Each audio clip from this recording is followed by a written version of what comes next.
Digital Business News vous emmène en Afrique, précisément à Bamako, au Mali, avec l'homme au chapeau, Samir. Salut Samir, Salut Bertrand, comment tu vas?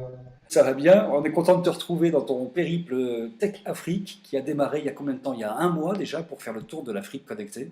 C'est ça, absolument. Ça fait un mois que j'ai démarré donc sur les routes un peu de l'Afrique numérique. J'ai commencé par Dakar, Mhm, Sénégal. mhm. J'y suis resté un mois et j'ai vu qu'il y avait vraiment des choses hyper intéressantes dans l'écosystème sénégalais. C'est en train de devenir le hub de l'Afrique francophone dans les nouvelles technologies, clairement, quoi.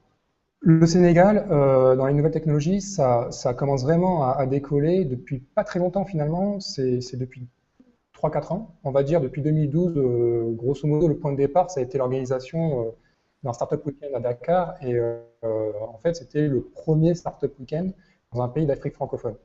Ensuite, il y a eu des acteurs qui sont venus s'installer, qui sont créés sur place. Et donc, il y a eu Jocolabs, c'est le premier centre de coworking au Sénégal.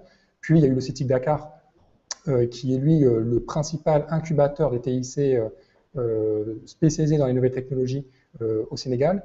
D'autres acteurs, d'autres incubateurs comme Synapse, qui lui est plutôt spécialisé dans tout ce qui est empowerment, leadership des élites et des entrepreneurs sénégalais. Et depuis 3 ans, il y a une montée en puissance. J'ai passé un mois à Dakar et vraiment, il y avait quasiment 4 5 événements. Quand je parlais avec les entrepreneurs, avec les startups, ils me disaient que lorsqu'il y en avait 2 ou 3 par mois, c'était beaucoup. Donc voilà, il y a quand même, et c'était il y a un an, et donc là, il y a quand même une montée en puissance. Ce qu'il faut aussi voir, ce qui est aussi intéressant à observer, c'est de voir que finalement, le Sénégal est un peu en train de devenir une locomotive finalement dans la sous-région, parce que si on prend Jocolabs par exemple, qui est donc le centre de coworking historique du Sénégal, Jocolabs est en train d'essaimer un peu dans tous les pays d'Afrique francophone. Maintenant, il y a un espace de coworking Jocolabs à Bamako au Mali, il y a un espace de coworking Jocolabs à Ouagadougou au Burkina Faso, il y en a un qui est en train d'ouvrir en Côte d'Ivoire à Abidjan, il y en a un qui est prévu au Maroc aussi. Là, je suis à Bamako en ce moment, j'ai rencontré des responsables depuis 2 3 jours. Il y a le projet actuellement de monter un incubateur des TIC ici à Bamako, et je ne serais pas étonné que le site Dakar vienne apporter son expertise pour aider à faire décoller ce projet. Donc voilà, il y a vraiment une impulsion qui vient du Sénégal, qui est assez importante et qui commence à entraîner tout le reste de la région Afrique de l'Ouest francophone.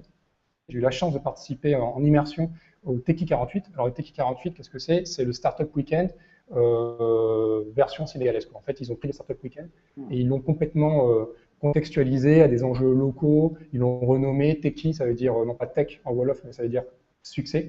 Et il y a eu une affluence incroyable, il y avait 100 jeunes participants, il y a des dizaines de projets.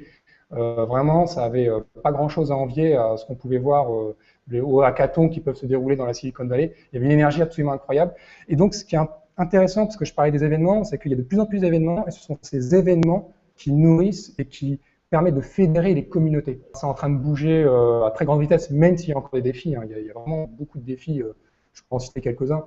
Le défi numéro 1 par rapport aux startups ici au Sénégal, c'est l'accès au financement. Les banques ne prêtent pas. Pour une startup, j'ai parlé à des entrepreneurs au CETIC, personne ne passe par la case banque, c'est perdre du temps.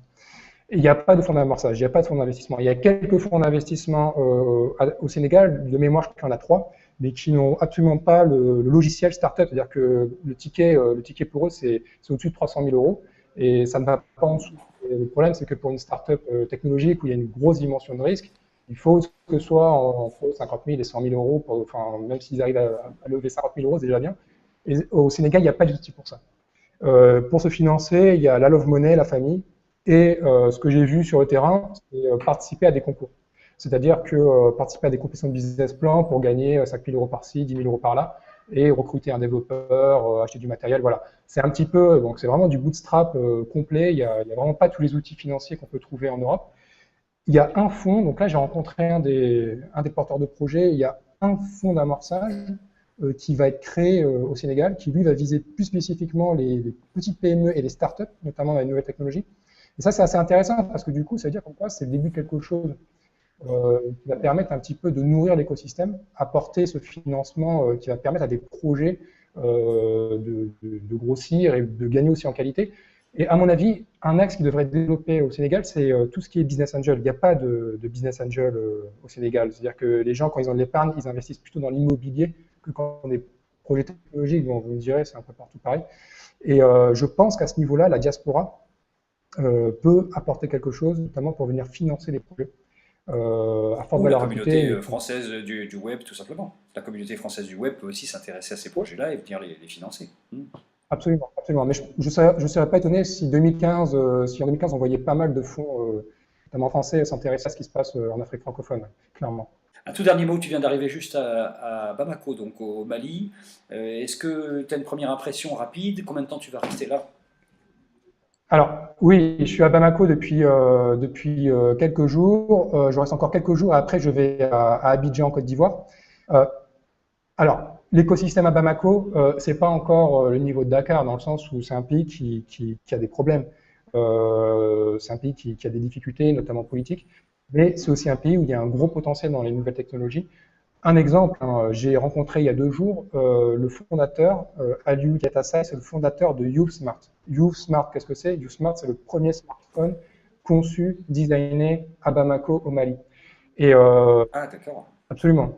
Il y a des difficultés au Mali, mais je pense qu'il y a, malgré les difficultés, les TIC permettent une agilité, une souplesse qui peuvent donner naissance à des projets à forte valeur ajoutée en nouvelles technologies. Et la diaspora malienne, qui est très forte, très présente en France, peut jouer un rôle assez intéressant, que ce soit pour apporter des projets ou que ce soit pour financer des projets.